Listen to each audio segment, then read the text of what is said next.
നമസ്കാരം. കലാകൗമുദി ഓൺലൈനിലേക്ക് സ്വാഗതം. നിയമസഭാ തെരഞ്ഞെടുപ്പ് അടുത്തു വരുന്നതോടെ കോൺഗ്രസിലും UDFിലും ചില ഫോർമുലകൾ രൂപപ്പെടുകയാണ്. കോൺഗ്രസും മുസ്ലിം ലീഗും തമ്മിലുള്ള ചില ഫോർമുലകളാണത്രേ രൂപപ്പെടുന്നത്. ഇതുവരെ കോൺഗ്രസിന്റെ ചരിത്രത്തിൽ നടക്കാത്ത വിധമുള്ള രാഷ്ട്രീയ നീക്കങ്ങളാണ് ഈ ഫോർമുലയുടെ ഭാഗമായി ഉണ്ടാകുന്നത്. കോൺഗ്രസിന്റെ മുഖ്യമന്ത്രിയായി ഭരണം കിട്ടിയാൽ കോൺഗ്രസിന്റെയും UDFിന്റെയും മുഖ്യമന്ത്രിയായി ഡൽഹിയിൽ നിന്നും KC വേണുഗോപാൽ പറന്നിറങ്ങുമെന്നാണ് ഇപ്പോൾ കോൺഗ്രസ് നേതാക്കളെല്ലാം ഉറച്ചു പറയുന്നത്. KC വേണുഗോപാലിന് രാഹുൽ ഗാന്ധിയുടെ പിന്തുണയുണ്ട്, കോൺഗ്രസ് ഹൈക്കമാൻഡിന്റെ പിന്തുണയുണ്ട്, നെഹ്റു കുടുംബത്തിന്റെ പിന്തുണയുണ്ട് എന്നൊക്കെയാണ് വേണുവിനെ അനുകൂലിക്കുന്നവർ പറയുന്നത്. അത് ഏറെക്കുറെ ശരിയാണ് താൻ. രാഹുൽ ഗാന്ധിയുടെയും നെഹ്റു കുടുംബത്തിന്റെയും അടുത്തയാളാണ് സാക്ഷാൽ KC വേണുഗോപാൽ. അദ്ദേഹത്തിന് AICC സംഘടനാ ജനറൽ സെക്രട്ടറിയുടെ ചുമതലയാണ് നൽകിയിരിക്കുന്നത്. AICC സംഘടനാ ചുമതലയുള്ള ജനറൽ സെക്രട്ടറി എന്ന് പറഞ്ഞാൽ AICC പ്രസിഡന്റ് കഴിഞ്ഞാൽ അടുത്തയാൾ എന്നർത്ഥം. ഒരർത്ഥത്തിൽ വേണുഗോപാൽ രാഹുൽ ഗാന്ധി കഴിഞ്ഞാൽ കോൺഗ്രസിൽ രണ്ടാമനാണ്. കാരണം മല്ലികാർജുന ഖാർഗെ വളരെ അവശനാണ്, അദ്ദേഹത്തിന് വയസ്സായി. അപ്പോൾ താരതമ്യേന ചെറുപ്പക്കാരനായ KC വേണുഗോപാലാണ് ഇപ്പോൾ രാഹുൽ ഗാന്ധി കഴിഞ്ഞാൽ അഖിലേന്ത്യാ കോൺഗ്രസ് കമ്മിറ്റിയിൽ ശക്തൻ.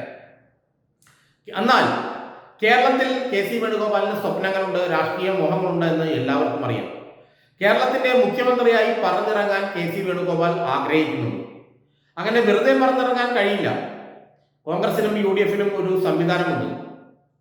ആ സംവിധാന പ്രകാരം പ്രമുഖ ഘടകകക്ഷി കൂടിയായ രണ്ടാമത്തെ ഘടകകക്ഷിയായ UDFിലെ രണ്ടാമത്തെ ഘടകകക്ഷിയായ മുസ്ലിം ലീഗിന്റെ സമ്മതവും പിന്തുണയും ഉണ്ടെങ്കിലേ കേരളത്തിൽ കോൺഗ്രസിന് ഒരാൾക്ക് മുഖ്യമന്ത്രിയാകാൻ കഴിയും.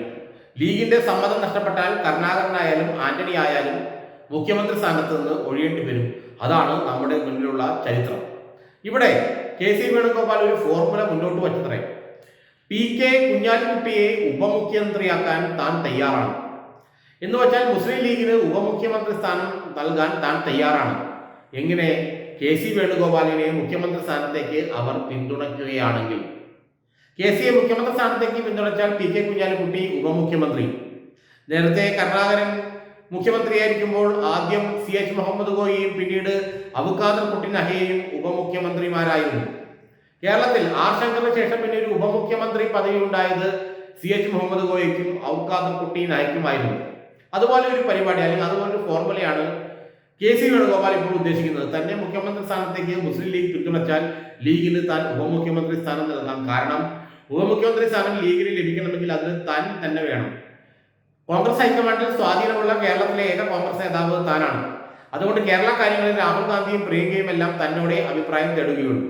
മുസ്ലിം ലീഗിന് ഉപമുഖ്യമന്ത്രി സ്ഥാനം കൊടുത്താൽ കേരളത്തിൽ കോൺഗ്രസിന്റെ ഭരണം പിടിക്കാം എന്നാണ് താൻ രാഹുൽ ഗാന്ധിയോടും പ്രിയങ്കയോടും പറയുന്നതെങ്കിൽ അത് നടന്നിരിക്കും. ഇത് ലീഗിനും അറിയാം. നെഹ്റു കുടുംബത്തിന്റെ മേൽ KC വേണുഗോപാലിന് സ്വാധീനമുണ്ടെന്നുള്ള കാര്യം ലീഗിനും അറിയാം. അങ്ങനെ വരുമ്പോൾ തങ്ങൾക്ക് ഒരാൾ ഒരു ഉപമുഖ്യമന്ത്രി സ്ഥാനം വെള്ളിത്തളിയിൽ വെച്ച് നീട്ടുമ്പോൾ അത് വേണ്ട എന്ന് പറഞ്ഞ് തട്ടിക്കളയുന്നത് എങ്ങനെ? അപ്പോൾ ലീഗിന് സമ്മതമാണ്. കാരണം ലീഗ് കുഞ്ഞാലിക്കുട്ടിക്ക് ഉപമുഖ്യമന്ത്രി പദം നൽകുകയാണെങ്കിൽ KC വേണുഗോപാൽ മുഖ്യമന്ത്രി ആയിക്കോട്ടെ എന്നുള്ള നിലപാടാണ് അത്ര ലീഗിന്. ഏതായാലും തന്റെ എതിരാളികളെ വെട്ടിനിർത്താൻ നീക്കങ്ങളുമായി KC വേണുഗോപാൽ മുന്നോട്ട് പോവുകയാണ്. നേരത്തെ അബിൻ വർക്കിയെ യൂത്ത് കോൺഗ്രസ് അധ്യക്ഷനാകുമെന്ന് എല്ലാവരും കരുതിയ അബിൻ വർക്കിയെ ആ സ്ഥാനത്ത് നിന്ന് വെട്ടി നീക്കിയെന്ന് മാത്രമല്ല അദ്ദേഹത്തെ ഡൽഹിയിലേക്ക് വിട്ട് നാടുകടത്ത് വരെ ചെയ്തു KC വേണുഗോപാൽ. അതുകൊണ്ട് തന്നെ KC എന്തും ചെയ്യും കേരളത്തിലെ കോൺഗ്രസിൽ. അദ്ദേഹം മുഖ്യമന്ത്രിയാകണം അല്ലെങ്കിൽ ആകുമെന്നൊരു അവസ്ഥ വന്നാൽ അല്ലെങ്കിൽ മുഖ്യമന്ത്രി ആകാനുള്ള ഒരു അവസ്ഥ സംജാതമാകാൻ ലീഗിന് ഉപമുഖ്യമന്ത്രി സ്ഥാനം വരെ നൽകാൻ അദ്ദേഹം തയ്യാറാകുമെന്ന് മാത്രമല്ല വേണുവിനാണെങ്കിൽ അത് കോൺഗ്രസ് ഹൈക്കമാൻഡ് അംഗീകരിക്കുകയും ചെയ്യും. ഏതാണ്ട് അത്തരത്തിലൊരു ഫോർമുലയാണ് ഇപ്പോൾ കേരളത്തിലെ കോൺഗ്രസിൽ ഉരുത്തിരിഞ്ഞു വരുന്നതെന്നാണ് കോൺഗ്രസ് നേതാക്കൾ പലരും പറയുന്നത്.